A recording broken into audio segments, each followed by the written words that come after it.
we've raised the money to do something for his grave, and he just needed people to be here for him because he had nobody. Sure. Okay. What first went through your head when you found out the news that baby When Nicholas we had found died? out, no pauper. No baby should be buried a pauper, and this little one wasn't going to. And you're a bit disappointed though, Gail, that Nicholas didn't have a last name. Yeah, I am a bit disappointed. I think they could have, if they can find Nicholas for a name, I think they could have found a last name for him. But if that's how they do it, well, we can't do much about it. But I think in our words, he'll be Nicholas Camden, and that's what I believe. Yeah. That's what he could have had. Yeah. Okay. So, whereabouts did you manage to raise the money? At the Eagle Vale and Claymore news agencies. A lot of people are sad for him, and it's just terrible. Yeah. But at least he's had a decent burial and a good funeral. Yeah. A lot of people have turned out, and it's lovely. And you brought your daughter along as well? Yes, my daughter Nicole and her mother-in-law Yvonne. Yeah. And I'll continue to look after his little grave. Sure. And then when I'm gone, she can do it. You're on behalf of St John's Camden? Yes. Sure. Yep. What first brought you to the funeral in the first place? We've been quite involved with maybe offering to do the service in the first place, and we just feel that we got so involved with the baby emotionally that we just want to be here for closure for him as well as for us. You've been contacted by a lot of people from our local community, have you, about the funeral? I've been contacted by a few people, wanting to donate money and to help in any way that they could. Wanting to know when the funeral was. Yes, yes. Have you noticed any local residents coming to the funeral today? Only a couple that have contacted me over the phone. Okay.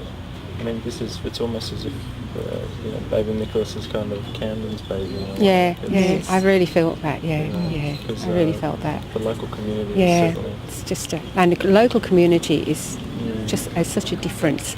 We're still a local community, even though we're growing. We have our own newspaper, and we know people, and we still got that country atmosphere. We stick together, and we offer comfort and strength to people in the local community. Yeah. Sure. And if you could say anything to the parents, if they were here on behalf of the church. We wish her peace.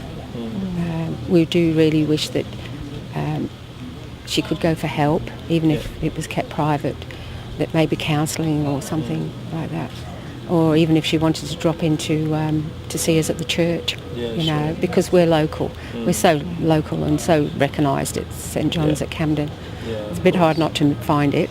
Yeah, I know. So, I mean, if she wants to come along and just anonymously, it doesn't matter. But, I think it would be great if she came along. That's right. Yeah, thank you. What brought you here to the funeral? Just the fact that there's a child, no parents, no family whatsoever. We thought we'd just come and show him that he had people that loved him, even if we didn't know him. Okay. And you must be able to empathise with the mother, seeing as though you're one yourself?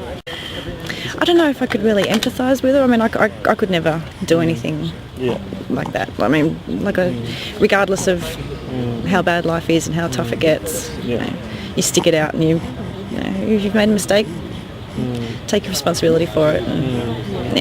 It's such an unusual. It is unusual. I mean, sure, there's going to be. Eventually, it'll come out, and it's probably going to be a very horrible story, but it didn't need to end like this, I don't think. I'm involved with Sids and Kids, Sids and Kids New South Wales. I'm a bereaved parent. It touched me. I just couldn't stand the thought of a destitute funeral happening for a little person. Okay. And this is the time, obviously, when you lost a child as well. Yes.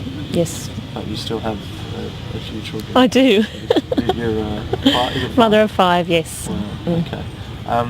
So, what touched you about this funeral? The whole situation. That one, there's a mum, and there's a babe, and we've lost a babe who has touched everyone's hearts by the sounds of it, by the looks of it, and just And especially for the MacArthur community communities around. Yeah, the MacArthur community is just totally shocked and upset, and yeah. And you brought Lee with you as well? Yes. And Lee, you're from Kids and Kids as well? I'm representing Kids and Kids New South Wales. Sure, Yes. sure, okay. Is this an uncommon case? It's a case that, I mean, these sorts of things happen occasionally. We certainly hope that they don't happen very often. I think one of the saddest things about the situation, though, is that there is a mum out there that might be feeling lots of emotion and certainly will be feeling distressed. And it would be really good for her to make contact with someone to receive some support. Sure, okay. And there's John Merritt from the Coroner's Office also mentioned that people could donate to Kids and Kids. Yes, if they wish. Kids and Kids provides bereavement support services and education to the community, but particularly bereavement support services for families that have lost a child from pregnancy right through to age 6 from any cause. And if people wish to make a donation to Kids and Kids, they can do so. The biggest thing, this mum does not need to be judged. Yeah, of course, Yeah. of course. Mm. How important was it for Camden's Police to come along today to the funeral? Well, it was very important. It was for us to ensure that there was no problems or anything like that at the funeral, but as well as just paying our own respects and that sort of thing. Sure, okay. Is it ever the case that people who have some close association with a child will arrive at a funeral? Does that often happen?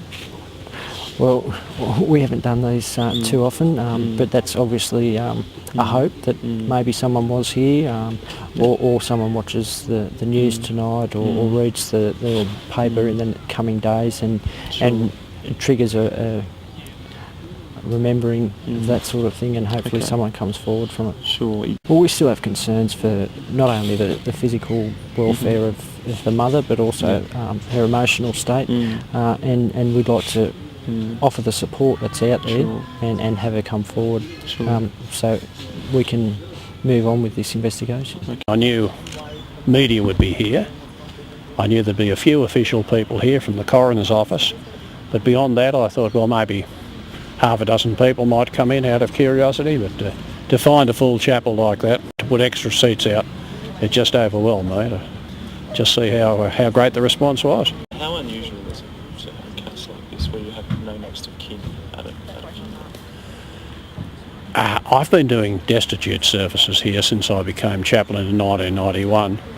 I've already done 2 services earlier this week where we had no next of kin, but they were for people who'd lived through life, died, and the Coroner's Office makes attempts to contact police do this, and there was no next of kin found. So I do quite a number of those each year where there is no next of kin, but this is unusual for a baby.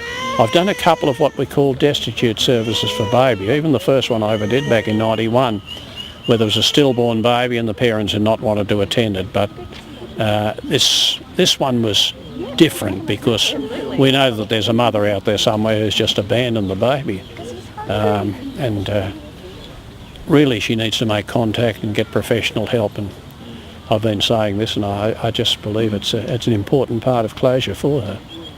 I guess little Nicholas sort of caught the emotion of a lot of people. Yeah, certainly did, yeah. It was quite emotional, and a lot of people have come and spoken to me afterwards, after the service, and said they found it helpful to come to this. But I've just been overwhelmed, as I say, amazed at how many people have come to this service today.